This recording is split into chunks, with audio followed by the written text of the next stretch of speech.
This episode of NOLA Film Scene is sponsored by our fellow actor, Jana McCaffery, attorney at law. Oh, my name is Dean West, and I am an actor for way too long, and I think that was at birth. I've been coaching people for a lot longer, I think, mentally, maybe spiritually. And then I do a lot of all kinds of weird stuff in between, from here to here, from like consulting business coaches to all kinds of other stuff in marketing. And I'm a dad, mostly just dad now. And I am factubulated to be on NOLA Film Scene. Welcome to NOLA Film Scene with TJ and Plaideau. I'm TJ. And as always, I'm Plaideau. Nice. That was good.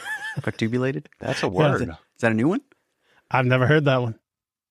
If I had to decide what it means, I would assume there's something between like those tube slides that you get on at the water parks, Yeah. and maybe having sex on the way down. I don't know if that's. Y'all didn't say if this was PG, did you? We can put the E on the episode. Yeah, we Add an E. toggle on the explicit, Okay. and Yeah. it is word. I apologize ahead of time for what might come out of my mouth. I bet you're fun at Scrabble. People are I like, break the rules. Is that a word? Yeah, that's a problem. People, I mean, you're not supposed to look stuff. People are Googling like, he just said, did he say that? Really? I feel like I how do have you that in spell scene that? work sometimes. Like, Dean, don't you know this stuff's pre-written before you got here? I'm like, they told me I could say whatever from here to here, so I just. You're just channeling Sid Caesar with his double talk. Sometimes that's the problem. Is like if you've met me on, I've ran into people from different movies and like on a brand new movie that I've probably spent months with them on one film, and then I met them again doing whatever this next one is, and we're like 2 or 3 weeks in. They're like, "Are you the same Dean West that was on?" Yeah. Wow. You've changed. I'm working. I don't know what to tell you. I've just let a little more of me out. And speaking of that, welcome to the podcast, Dean West. Thank you. Pleasure, guys. TJ was asking, he was like, yeah, we started working together, and I didn't want to just ask you if you'd come on the podcast. I didn't want you to think I was coming to work with you for that. And I was like, I'm a little butthurt that it took you so long to even ask me, to be honest. TJ is a little more reserved than I am. I am definitely word salad, if not word vomit. But to give you an example, I was in Bill and Ted's Face of Music. TJ, I had to get it out of the way. And I was Dad's photo double, so I wanted to get William Sadler on. He's been very nice on, social media. And I Facebook messaged him. He said, sure. And then it came out, okay, we can do this, and then we can have you on here. Blah, blah, blah, blah, blah, blah, blah. Whoa. Radio silence. And so I messaged TJ. I said, it was like a few days later. I think I did it again. He He's sent like, me the screenshots. Oh. Plural. And I get, and when you type, it's a certain tone, but I could feel it's like, well, Brian, you have to calm down. You can't push him. I said, I know, TJ, I know. And a couple months later, I got a message from William, and he said to call him Bill. It's still hard for me to call him Bill. Oh, I'm sorry. It took me so long. This happened. Let's do it. And so I went, okay, cool. And then I screenshot. I said, TJ, sent it. And he goes, I'm sorry. I said, I got to be me. It's either that or he just took enough time that work slowed down. He's like, I'm really bored. Oh, I remember this thing. It took him a while to read it. I'll read that later. I mean, sometimes it's the making yourself stop that gives them enough time to go, yeah. Yeah. The talking and listening part. Holding the tension of a scene. If I could only do that in life and in a scene, I'd be great. You'd be surprised on obviously the coach and me, anytime I start with someone new, and this is when I used to have the full studio build out here in New Orleans. And if you came in new to the class, we'd be doing whatever it was you were in that week, maybe technique or whatever. And it'd be your turn. I'd be like, look, come have a seat. And I'll just put a chair up in the front. Okay. What do we do? Do you want me to you want to do a monologue? Do you want to no? Just relax for a second. Right, but do you want to just chill. Take it in. What do you mean to do though? This is weird sitting up here, isn't it? And just letting people sit, like you cannot imagine how uncomfortable people are with themselves. Part of that process, like once you get on the other side of like, oh, I can hear me thinking. And that also gives you the ability to go, that's a dumb thought, don't say it. The same with dialogue is like you're sitting there for a while and you can listen to someone talking, or your mind goes to my next line, my next line, my next line. And then it comes out in this weird fucking way that you didn't plan because you were trying to run it in your head. Like, how should I do that? And the whole time the other person's just talking, in which case you're not listening. And then all of a sudden they say it in a way that you, of course, did not plan. And then you said it the way you planned. And the other person's like, huh. That was an interesting choice. Yeah. Because, you just blurt out the thing that your mind was rumbling through the whole time. So it's always funny to me to watch people when they first start doing this. It's like, just sit with you. Because most entertainers or actors start this thinking, oh, I get to not be me. There's no escaping that, man. See, I already know that's, if I needed to get Brian to confess, that's what I would do. I wouldn't have to torture him. I'd just make him sit. Just sit. Just sit in silence. Yeah. Be with yourself for a minute. And he would just start talking. It would just come out.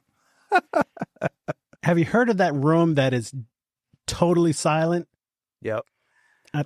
Deprivation chamber? It's I just heard, I had the word just the other day. It's a esoteric chamber or something like that. Sensory deprivation chamber. Yeah, but it's a big room. It's got all the sound baffles or whatever it is, and there's no noise. So, yeah. Explain it, but the challenge is if you can spend a night in there, they will give you $1 million. What? Yeah, most people don't last past past so unsettling because of there. You can scream and it doesn't. Where do I sign up? That sounds like a vacation. Nobody's last past an hour. I'm still down. And they hallucinate. Oh my God, I get pleasure? Go on. With no input of any sound, your mind starts creating things. And I'm like, let me do it. I'll start talking to myself. Give me that $1 million. But right? Yeah, it would probably drive me crazy or drive me more crazy, which I'm fine with. I don't know. I've got a 5-year-old, so you just explained like the perfect vacation. I love her, but she is me all over again. And I was explaining to TJ the other day of like her. Do you remember the episode of Family Guy where he hits his knee and it's like, yeah, like a good 5 minutes. If you somewhat look like I did something entertaining, oh, we're going to keep doing it until it's done. And then you're going to be like, we're good. She's the exact same. So Michelle's just like, oh my God. And my full name is Norman Dean West Jr., so I can hear her in the living room sometimes. Norma, stop. We'll be right back. Have you been injured?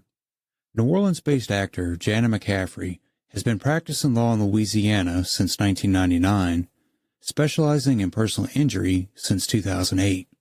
She takes helping others very seriously, so if you've been injured, Jana's offering a free consultation and a reduced fee to fellow members of the Louisiana film industry. She will handle your case from start to finish. She can be reached at janamccaffery@gmail.com or 504-837-1234. Make sure you tell her NOLA Film Scene sent you.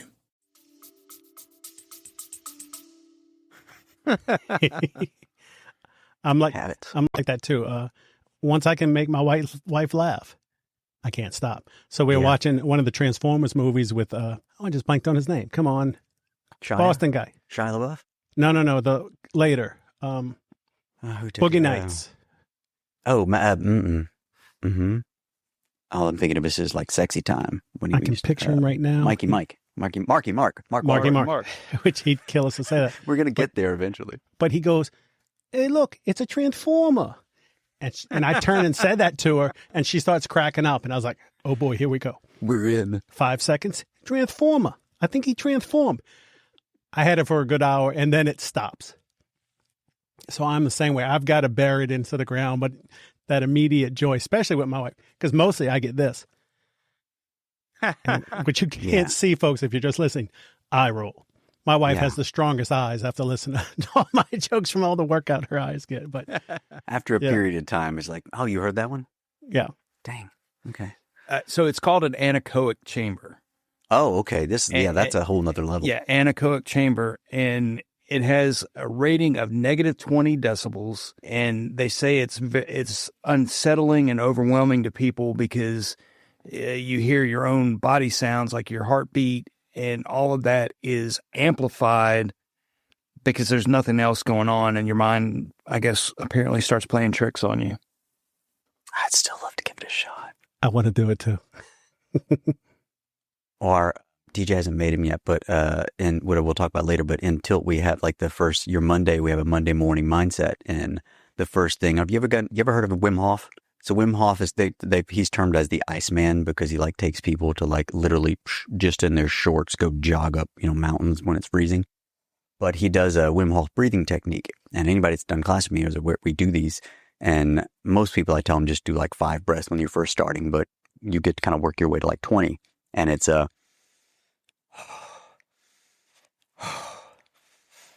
then when you get to your 20th, blow it all out. And then you hold your breath as long as you can. And then you expand the stomach and hold that as long as you can. And it just shoots tons of oxygen. It just oxidates your body a lot. Mm-hmm. So you have tons of oxygen going to your brain. And then when you let it go, slow, let all the breath out. And then you kind of just close your eyes, relax, and let your body find its own heartbeat and just listen to the rhythm. And that's part of our morning kind of wake up is doing that. And you're just listening to eyes closed, listen to heartbeat, feels. Because to me, again, back to acting, if I can get you to the present moment, then you don't turn on when someone says action and all of a sudden you be an actor weirdo. You stay the human that you are. And all of a sudden we can actually have a real conversation that everyone else is going, did we say action? Is this part of the lines? And no one knows because you're still a human. And all of a sudden it's like, that was great. What just happened? I'm not really sure. I don't know. Because I wasn't directing. And I think most actors get stuck in the director mind so quickly. Mm-hmm. And you think about it, like if you go back and watch auditions 15 years ago, before everyone was on self-tapes and all this, we didn't have so many just audition classes that were self-tape awareness. So people weren't sitting there initially going, oh God, I do that. I do this. Oh my God, I do that. I do that. Oh my God. And instead of like mentally trying to direct themselves to not, do whatever the thing is they do way too many times, this became a director POV for them. So now they all of a sudden are looking from camera, watching themselves while being in the scene of going, don't blink too much. And then they got weird. Yeah. Versus back in the day, your awareness happened because you slowly just sunk more and more into just being present with the work, doing scene study, doing whatever. I was never able to watch myself in classes and scene study doing stuff. I just knew what the muscle memory was of being present enough that I completely forgot that the class was sitting there. The lights were here, the, cameras filming on this side or whatever. I was so honed into me and this other human being in the present moment together that there was no you didn't question your brain of going, well, would the character do it that way? Fuck, you're here. What would you do? Do it. Don't ask what you would do. Just do. Yep. And we're going to see it all of a sudden and be like, wow, that was cool. And then afterwards, someone will go, hey, do you remember blah, blah, blah? I don't remember anything from that. Good. That's what it's supposed to feel like. But I don't feel like I was entertaining. Good. You're a human. You don't walk around like in the grocery store like, watch me pick up this mango. Mango, right? Like I do that, but that's just me. that's normal. Yeah. Mango. Now people do it, but it's like while they're doing it, like selfie, mango. Totally different thing. Insta. Yeah. I will admit, because I was in grammar school in the 70s, I was doing the Truman Show and selfies before we had selfies. And the Truman Show, I just always knew there was a camera on me. There's I just always flashed one. back to that. Oh yeah, that's my psychosis. I invented selfies, actually. Yeah, I used you to walk sketched around yourself out on a cave wall somewhere. I just assume you were there, TJ. You can tell, right? My assumptions. Yeah. Yeah. Yeah. You remember you could buy the not instant, but the Polaroids? the camera that you actually turn the camera in and get it developed. Yeah. The disposable cameras. At the end of every roll, I would do that. Before there was a name for it, I would hold it out and take a picture of it. I've got a ton of them. It's pretty funny. Over the years, you should put like just a big mural on the wall of those. Just selfies, yeah. Yeah, you over the years. That'd be great. I have one from the 80s. It's not a selfie, but it's a bathroom mirror selfie. And I had a full new wave flock of seagulls hair. Nice. Flock of seagulls. It's long gone, and I always wanted a mohawk, and I just can't, as people can see when this comes out on video. If you dig deep enough, you'll find. When I first got in the industry, I was doing like modeling and fitness stuff back in the day. And then when I moved to LA, while training and all that from the acting stuff, I started. I had someone sucker me into joining a boy band, and it was like we went there. That's We're not there. what I was expecting. Yeah. So Hillary and Haley Duff's manager had convinced me and a friend of mine that he did music and stuff. So we got into boy band because I was doing hip hop at the time. But you can find photos because I used to rock cornrows back in the day while we were doing hip hop because my hair was like all kinds of cray. So it was easy to kind of keep it out of the way. I was going to say you have the right stuff until the cornrows. No, Sorry. Now it's bye. Okay, I did it. I said it. That was nice. I'm a master researcher. I'm going to find it. Oh, God. I'm going to find those pictures. Yeah, it's probably not too far. Did you see the documentary on NSYNC and the New Kids on the Block about their manager? It's on Netflix, and it goes through all the stuff he did. And I like that music. I didn't buy any album, so that in my defense. No, but wait. Afterwards, I just kept walking around, and again saying to my wife, "Dirty pop." I'm addicted to that was those my two favorite words. songs, man. Hip hop wise, like that thing came on. Just say bye to Dean. He's gonna be out on the flow. You'd be So I surprised. just That made was, a that was a hip hop. Find pictures Find of Dean Dean from boy cornrows. band days. Yeah. We will search it and pop it into the video. We're going to promote the episode with this. There we go. I just became famous. What was the name? What was the name of the band? I don't know. I couldn't tell you. I don't know what you're talking about anymore. Mhm. Dementia. Early. When you resist, it makes it that much worse. You should just go with the flow. I want him to have fun searching. I want him to go down a Google rabbit. That's kind I of probably should have gave you straight access to it because now you're going to find I was an interesting human being. Let's just say that. I have lived plenty of lives, my friends. That's funny. Yeah, I moved to Los Angeles when I was 18 or 19, one or the other. And we did all kinds of crazy stuff. Thank God. I always look back at now times and I'm like, man, I'm glad you weren't around. That's why I'm nodding my head like, yep. Mm-hmm. So what got you going with it in the first place before the boy band days? Don't call it that. So when I was probably, I was a kid and I remember being like 5 or 6 somewhere in there. And we had just got like the VHS kind of tape thing where you could, record that way. Yeah. And my sister and I would like make her do like commercials and shit with me. And I always remember the one was like a roach rate spray.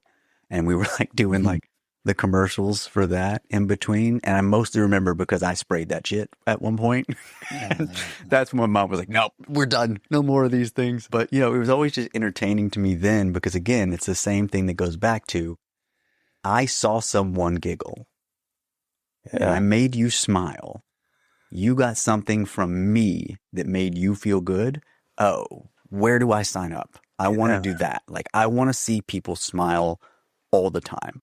So it was just like an immediate assigning that someone put the hat on, was like, all right, this is what Dean's doing. To the point that I think I was maybe 13 or 14 and did like some of those like, pro scout kind of things where it's like, oh, model search, acting search. And, I had an agent in like LA and New York, which did jack shit for a child in Louisiana that wasn't going to LA or New York. And I remember in like middle school, that I was like, and this was, my girlfriend's family, look, we should probably break up.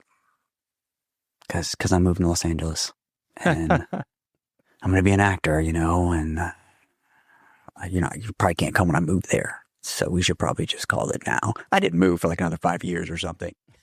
But, you know, at the time, my head was already like, I was already creating this future. This manifestation was done for me. So I started I ended up finding an agency in Houston that turned out my cousin, or, you know, I call him uncle because the age difference, but he's my cousin, brought me over there. And I did like one class with a lady named Karen Gourmet that was doing a lot of casting out of Houston at the time. And after we finished, it was kind of like a commercial audition, and she messed up. At the end of the audition, she was like, Dean, you are so funny. And I mean, you're like really talented at this. If you've never taken classes, why aren't you acting? People want to hear me talk? Okay. Sure, we can do that. And then that my cousin there got resume set up and helped me out, you know, the headshots, all that kind of stuff, which you could find those too. And started doing, you know, modeling and stuff like that. I was doing some of those like sports modeling stuff. I was on all like the Academy gear back in the day. And I think my first commercial was a Chef Boyardee commercial. Was also the first time I realized that there is a bucket underneath the table for a reason. And nobody told me. Oh my God. I haven't touched Chef Boyardee since. It was my favorite at the time. Wow. But man, I just remember like finishing one of the, someone was like cut, and I was like, okay. I sat back, and the sound guy, do you, there's a bucket down there if you need to, you know, spit that out after every take. What? That's what that's for? You've been eating all of that? Mm-hmm. Oh yeah. He was like, yeah, just spit it out now. So I learned early about that. Once was enough. That national commercial, which back in the day, I think, God, by the time that thing was done, I think I probably racked up probably $50K on a Chef Boyardee commercial at the age of like 16 or something. Wow. So that is what gave me enough to be like, all right, cool. I'm going to move to Los Angeles when it hits time. And I moved out there then. Nice. God bless the chef. Yeah. Of the Boyar. Dean. I haven't had the food thing. I did one night in Miami, and I was front row, right in front of the stars. So Malcolm X is right behind me. So I am not going to move. And they started handing out those paper cigarettes. And I quit in 98. So it wouldn't have been a problem, but I was like, I'm good. Because I knew every take they were going to get a new one, and people were going to be inhaling. And by the end of the 14-hour day, they were going to be sick as dogs. Yeah. Mm-hmm. Not me. I did have the secondhand paper smoke, but, you know, we won't go into that. Yeah, it's like, I mean, it's like the eating thing in a scene. You can always tell like someone that's brand new, that's never done an eating scene before, because they go for it, and you're like, so slow down in between. Like when you're doing the take, maybe give yourself, be like you're just finishing a bite to get yourself rolling. Maybe that way you're not eating every take. Oh no, I'm fine. It's my character. Okay, character, do it. And then by like, you know, fourth or fifth take, because there was, again, you're talking about a table where we had like 6 people at the table. So we've got close-ups all the way around. Yeah. And we got mediums all the way around. We got 2 shots. We got wides. We got so much stuff that we're going to be covering that I'm like, you're not, and I know, you know, once you've done this long enough, you're like, I know what lens we're on. If you're on an 85, I'm not in this shot. So I'm forking it. Right. And then newer actors, same person I was mentioning, I was like, don't, just wait, especially if you're not on camera right now. I was like, yeah, but I just want to, just in case. Do it. I'm forking. He's full mouth. I'm like, he's going to be so sick. And oh yeah. By the time we took break, he didn't eat lunch. He was just like, I'm going to skip. I was going to ask. Nope. Didn't touch lunch. Just had some coffee. TJ, he talks more than me. I don't know. What are we going to do? How do we get him to stop? I'll just hit stop. Cool. Let's bring him back for part 2. What do you think?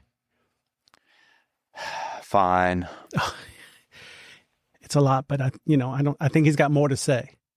No. So come and join us next week, folks, for part 2.